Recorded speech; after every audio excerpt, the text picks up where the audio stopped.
Hi, everybody. Welcome to the Dig In podcast. Today, we're going to get social. We're going to go under the hood of social media strategy with someone who launched that discipline at 4 different companies. Today, I am happy to be joined by Christina Lay, head of marketing of Plot, and someone who considers creating content a personal hobby. And that says a lot. So I can't wait to hear more about you. Welcome. Thanks so much for joining us. Thank you so much for having me. I'm very excited to be part of this. I always love talking about anything and everything social related. I love it. Well, we're going to do that. We're going to get into it here in a minute. But I love to start with an impromptu question to get things going. So you haven't heard this question yet. What's a fashion trend that you wish would never end? I really love these the business casual but wider leg trousers that they're bringing back. They're like Mhm. high-waisted but really wide legs. I hope they never go away. Only selfishly because I love the way it looks on It's your myself. vibe. Yeah. Yeah, if they were to bring back like any Y2K stuff, I might have to like go stuff my head in a closet because that would just be detrimental. Not a good era. I totally agree. But yeah, high waisted, wide leg trouser that can stay. I like it. So Christina, tell us a little bit about your background and your role today. Yeah, so I've been a social media marketer. Like I've worked in the space for the last decade. And today I'm head of marketing at this startup called Plot. Really, really great company. It's funny because I think 10 years ago when I first started out as an intern, I remember thinking like, oh, this is just going to be a stepping stone career. I didn't actually think it would become a full-fledged career, but yet here we are. Nor did I ever anticipate becoming a head of marketing either. So that trajectory was just wild in and itself. But now I feel like one of my biggest thing outside of my day-to-day responsibilities is that I really do love talking about social in a way that I want people to put respect behind that title, because I think for so long social media managers have been sort of like tied to this notion that they're the bottom of the totem pole and that it is a stepping stone career and that it's not something that businesses should take as a crucial function of a business. But obviously all that has changed, so I'm sort of like becoming more of an advocate for junior social media managers, and I hope like this will become a space that people could wear this title with pride. So yeah, that's a little bit about me. Yeah, and we're going to really dig into that aspect because you are an advocate and this discipline is so important and it should be so much more prominent among, marketing leadership. So let's dig in. Our listeners crave inspiration from other leaders, and one of the best ways to inspire is to tell a story. And you have been that first social media marketer for a number of companies. And one of those companies where you currently are, Plot, you had an incredible product launch experience. This was such a crazy story. So first, give us the pitch of Plot. What's that concept all about? Yeah, so Plot, at its core, what we do is we help social media marketing teams plan, store, and source content. But our claim to fame is that we are the first company to provide video social listening. And so we are really helping brands be able to amplify their reach with consumers and all the likes. But yeah, at our core, we're just here to help social media marketers do their job. Hmm. And we're really great because for such a baby brand, we work with some really high end companies. Like we have Tory Burch, Empire State Building, Prime Bites, like a really lot of well known folks. And we've done that all through community outreach and like how we've sort of built a brand, which that is a good segue into the conversations around our product launch. Hmm. Um, so a little backstory: when Plot we launched last February. I just joined full time this past August. So in February, I was actually only sitting on Plot as a creative advisor. I was only here because I felt I was connected with the co founders and more specifically the CEO, Megan. She basically was, it started out with conversation in the DMs where she was like, can I just pick your brain? I'd love to show you this product. Tell me what you think. Because, you work in the social space for so long. I'd like to have an understanding of how it all went. And we chit chatted, and like it ended up being that I valued their mission so much, and I like obviously it's built for people like me. And Hmm. then for the first time, somebody is actually putting social media marketers in front of what's driving business, and they were like, I really want at the core like how you do your job on a daily basis. And so it was a lot of thinking. And at the time, I was like, I love LinkedIn. I can help you build your LinkedIn page. Like, bring me on as a creative advisor. We can help with the roadmap of the product, but most importantly, I want to build the brand. And so I kind of tied it to my own personal brand, which is already members of like social media marketers all across like different industries and everything like that. And when we had our product launch, I actually reached out because, again, we're a baby brand. At the time, we did not have a lot of money. We were at like very seed stage. We Mhm. had like 3 million, and when you hire engineers and all these other stuff, your budget is very strapped. And so I sort of use my personal relationships where I reached out to a lot of LinkedIn influencers, and I was just kind of like, hey, this is what we're building. This is kind of my core mission. And I kind of used this whole like, because I'm not cold DMing them, because it's not like I'm somebody they didn't recognize or know. We have communicated and built that relationship in the past. So I strategically picked 8 to 10 people, and I was like, here's our mission, here's our goal. This is my budget. What can you do with this? I totally respect Mhm. you. And I've always been a big advocate for people, pricing themselves very high. Like, they should definitely value everything that they do. But then here I come, tails between my legs, saying, hey, I don't have a big budget. I have like $100. What you can, and what's funny is that when you are able to build these relationships where people don't feel like it's very transactional and you're just not using them for the sake of using them, they're more likely to support you in the things that you do. So because I've had these relationships, these folks were so kind to be like, I'm happy to do this for free for you.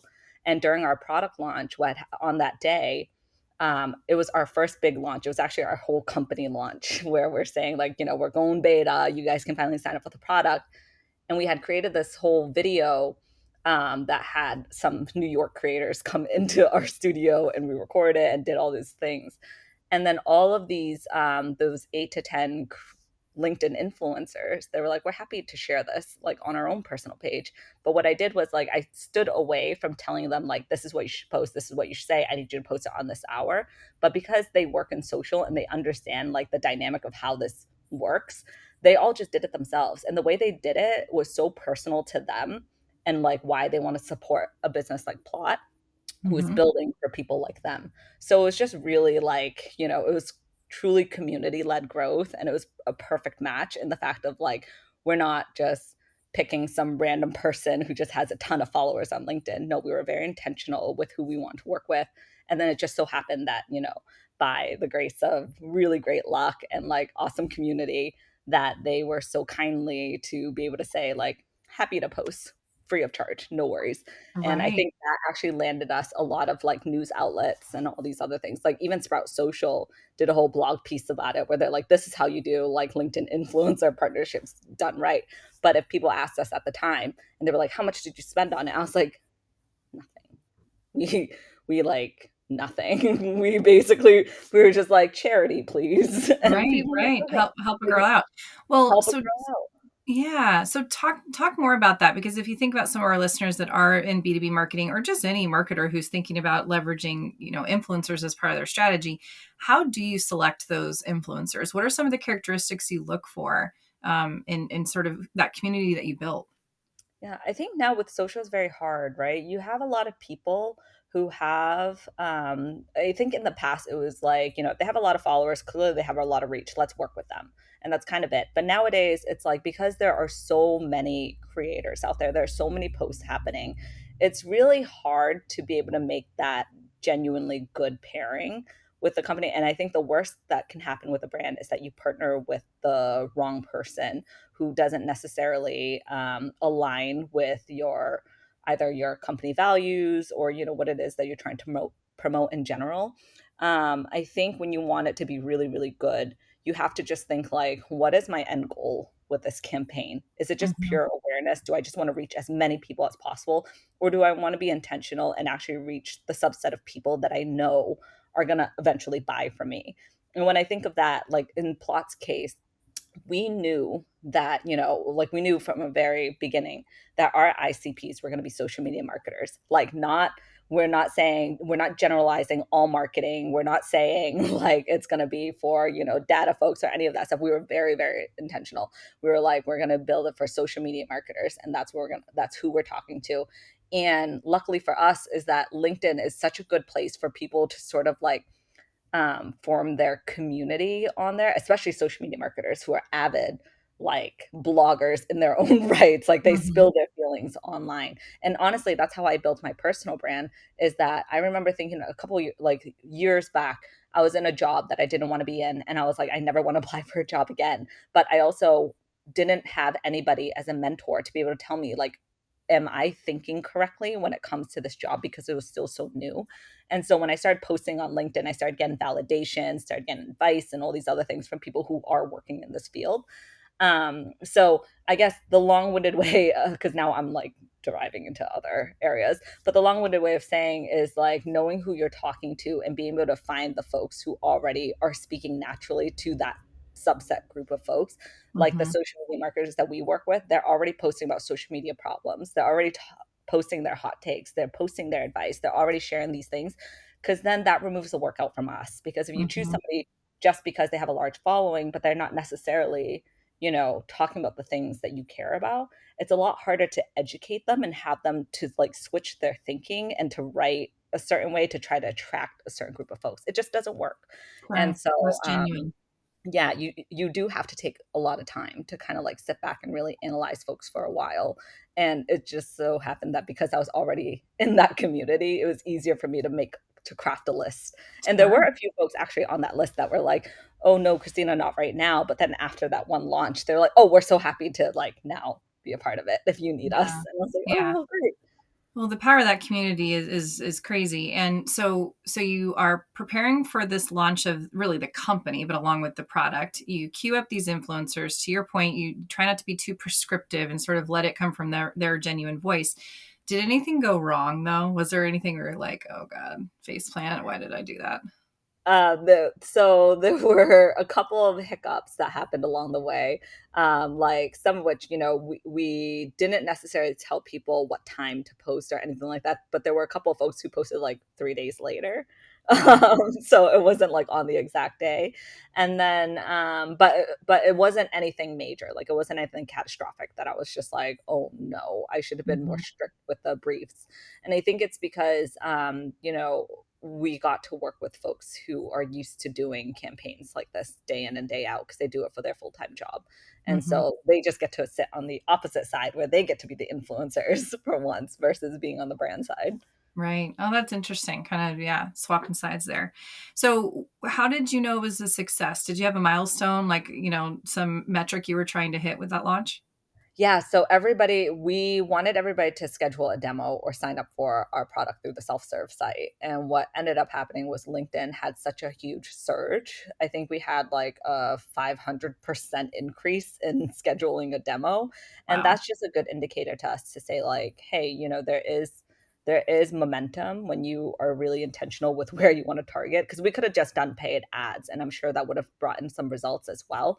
But I think going from the genuine route where people are all about word of mouth and they're all about the social proof and everything like that, when you can do it this way, I think that is more long standing than, just doing a simple ad that people could click and maybe bounce afterwards, Yeah. save more dollars.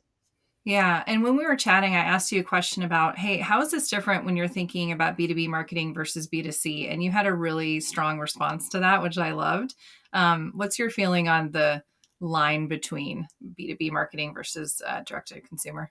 I think when it comes to B2C and D2C, B2B is a lot more challenging when it comes to promoting a brand. And I say this because I'm not discrediting D2C influencers or creator programs or anything like that, but it's a lot easier to sell a product that you can wear or show off or like, eat. But when it comes to a B2B product, a software or anything like that, it's very difficult to explain use case and to make sure you're hitting the point that's valuable for the person on the other side. I do think that when you think about the audience that you're speaking to, you shouldn't change your languaging just because it's B2B or D2C, because at the end of the day, it's a human on the other side.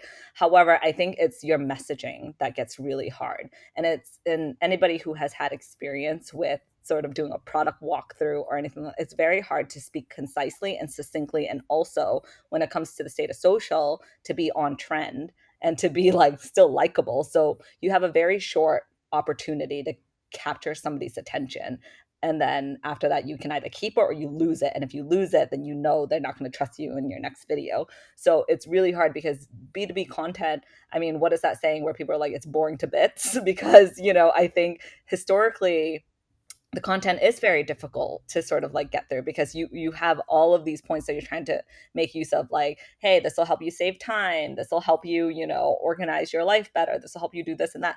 But I think the challenging part is that they recognize that the folks on the other side who are busy scrolling through their Instagram, their LinkedIn, their social channels, they're not there to absorb that concrete information that you're throwing out.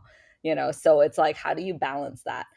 Because you have to like sort of, and anyways, what I'm saying is I think B2B creators specifically, because they've worked in the field and everything, I think they naturally have that built in them. It's sort of like a muscle that you train, that I think with D2C, it's just different.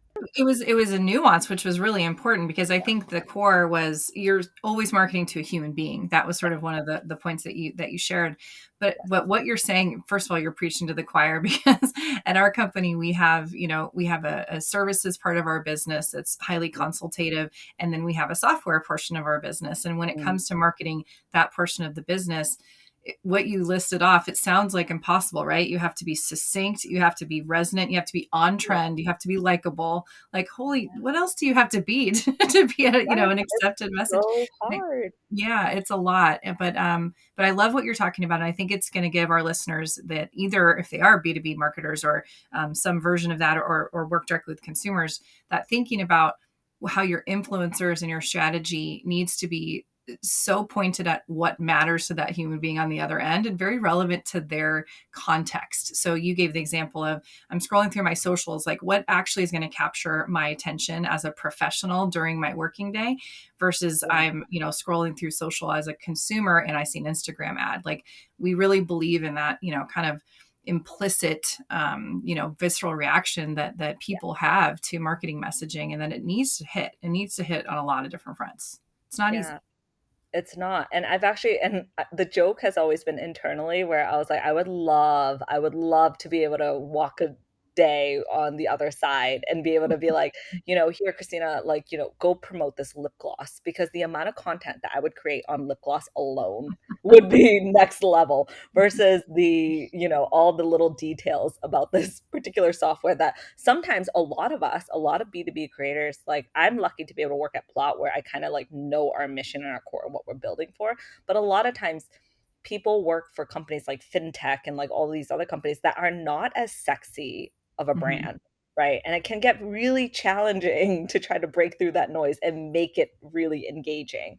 And so I just think, once you're able to sort of break through that, though, and once you're able to sort of like figure out the ways to capture that attention and retain it, I think that's a really good skill to have up your sleeve. So maybe, as a B2B creator, there are some uphill battles that you got to fight, but once you cross that hill, it's all easy peasy from there, you know.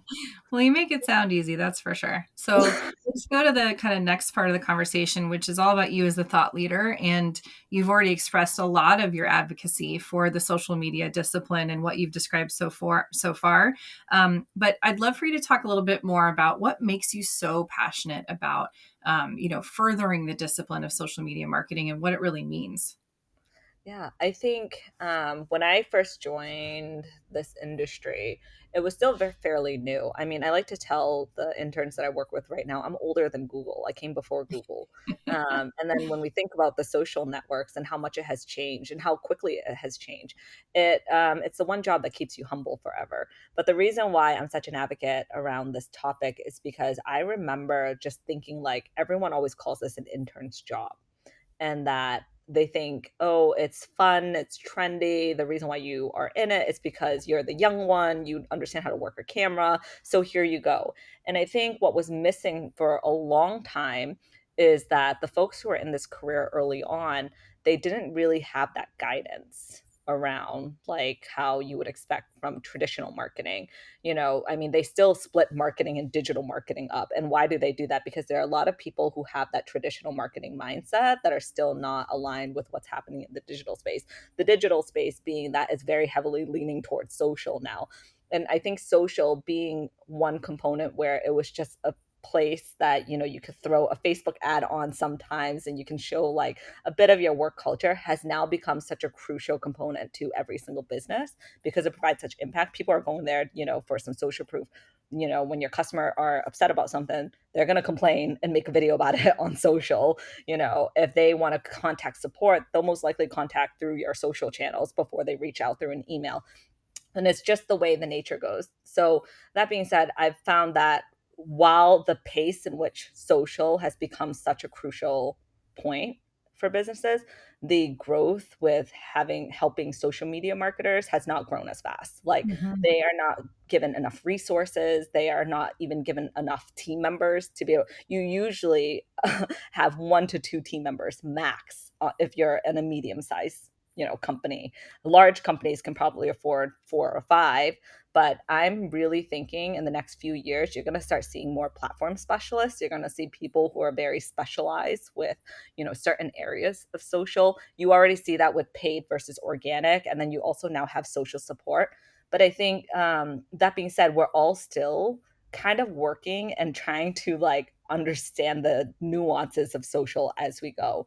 And mentorship in every job, I think, is very important. I think in life, having a mentor and some type of advisor is always helpful. But so because I didn't have that, and I had to Yeah. rely on going on social, on LinkedIn specifically, to sort of like seek out those folks, I wanted to also be one of those voices that could help. Like now I take a lot of coffee chats with, you know, college students and everything like that, because I just think like we need it to be more accessible for folks. We need people to one, not think of this job as like another job that anybody could do just because they can work a camera, that Right. there is some strategy behind it. There is a lot of hard work and dedication, but it's also something that, you know, you could really train yourself to have a really long, fulfilling career with.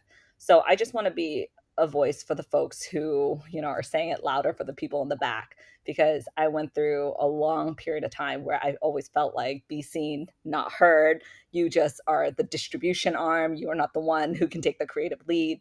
And now I feel like I'm a lot more comfortable and confident with a lot of ideas and thinking, because I nobody's gonna know these platforms better than me. I live, breathe, and die on social. And Yeah. so I think just having that mindset and being able to like show people how to think about this, but then also being able to mentally separate yourself from like your full-time social media marketing job, and then you're, I'm just a consumer and I just want to enjoy social as it is. So there's a lot of layers there, but that's pretty much why I just want to be the voice that I didn't have. Yeah, well, it's good for you to take that charge and sort of help the next generation grow and learn. And there are a lot of probably misconceptions about social media marketing, either the discipline itself or the role. What are some of those misconceptions you think? I think that it's just one, if people are still treating social as a distribution arm for your content marketing team, then that's wrong. If you Mm, think that social is just going to be an area that's going to be direct impact to revenue, that's probably wrong as well. I think social, how you should see it is that it works in multiple different functions, and how you position it should be that you should treat it as such. Like you should really allocate the resources. Like if our customers are going to come to social for support, how do we best support them on there? And like it's probably not going to be the same as email support, right? Or mhm. like indirect chat.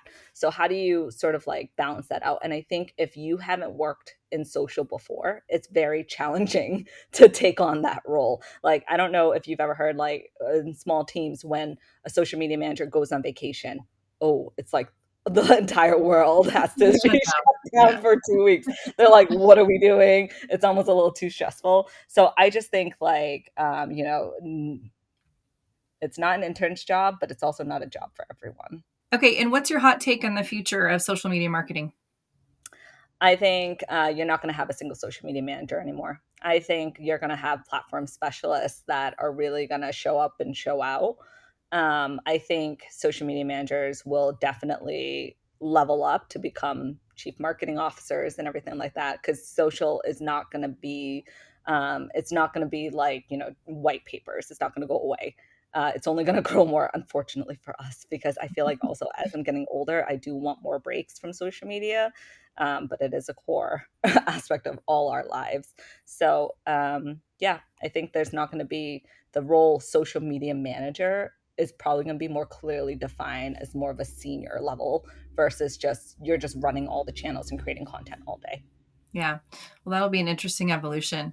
And it's funny when you say that you actually are craving more breaks from social media. This is just a cute anecdote because you have kids, so you might appreciate this. But my kids are now 15 and 13. So it's like screen time is just, it's not, I mean, their lives are screens, right? But when they were little, I would kept trying to encourage them, like, we need to have lots of time off screens because it's not healthy. And my daughter, she was probably 7 at the time. She goes, Mommy, you are literally on a screen all day because I work at my computer. And I'm like, and I just went, ooh, how do I come back to that one? I'm kind of rethinking my life choices right now. Between kids and TikTok, it keeps you humble. It Yeah. keeps you humble all day long. My son still goes to school, and when people ask him, what I do for a living, he was like, "She works on social or something," is how he describes. Same as my mother, except my mother likes to say that I work on the internet, which I don't know, the way she says it just sounds like it's another job. And I'm like, please stop telling people we're on On the the internet. internet. Oh my God. I love Right. it. Well, you're But older no, than Google.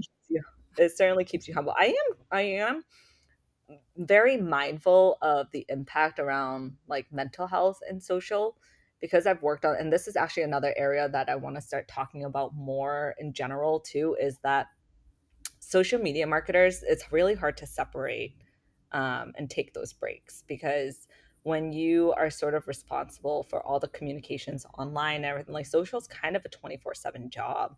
Like you think you're taking a break and you're on vacation, but it's kind of hard to go online and not see what's happening on the brand.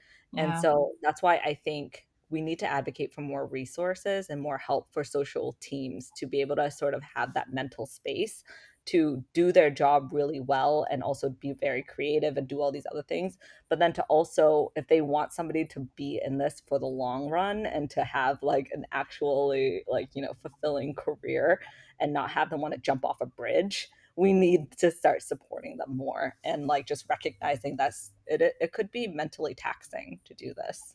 Yeah, for sure. Well, I'm glad you're bringing appreciation and awareness to that for sure. So let's go to the final dig. This is all about you just as a person consumer. You can take your professional hat off, although I think you're probably the same person professionally and personally. But what's the last product or service you bought on impulse? Oh, product or service I bought on impulse. I bought these. I am such a bad consumer. Like I fall into the trap all the time, despite Right. the fact that I work in this field. But the cheese grater that's all over TikTok right now, with the handle, the spinning one. Oh, yeah. Oh yeah, I bought that, and I also bought these chili oil noodles, and I bought Bites brownies. I am just, if it's food related, and I keep seeing videos and videos, and I'm like, it's clearly meant to be. I have to add to cart. And so the cheese grater has been my most recent purchase that my husband was like, "We have a mandolin." And I was like, "I know, but this thing, you just push it and it spins." That's awesome. It's working on you. Yeah, you can tell. What's a category or brand or product that you could rationalize any price point for? You just have to have it in your life. Mixsoon it's a Korean beauty company, and Mhm. honestly, I've used their Bean Essence, their moisturizer. It is so good. My pores are completely shrunk. Like I have the smoothest skin.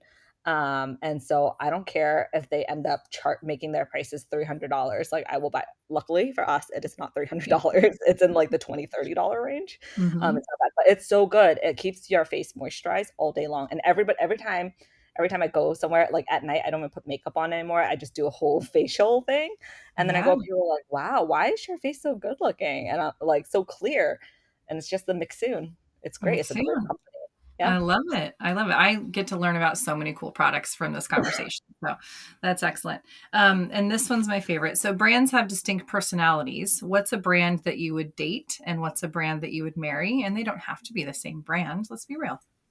A brand that I would date. I feel like just for the haha laughs, I would probably date I'd probably actually date ClickUp because Oh, their really? brand has become such dad jokes lately. I don't know if you've seen their videos with the HR, and it's like these two, it looks like dad content.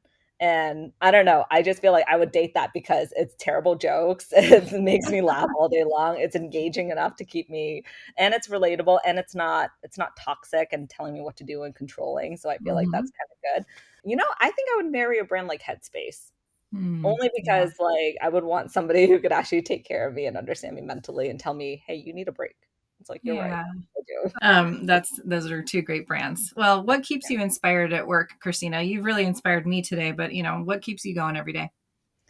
I think just being able to talk to so many people online and exchanging inside jokes with people and just understanding that way of communicating, that's the joy in my day. I really do enjoy a good laugh. I think life is too serious sometimes, and that's why, as much as I hate to admit it, TikTok has become my favorite platform. Only because, one, again, it keeps me humble. Like, I will never be told 7 different ways that I am out of style than on TikTok.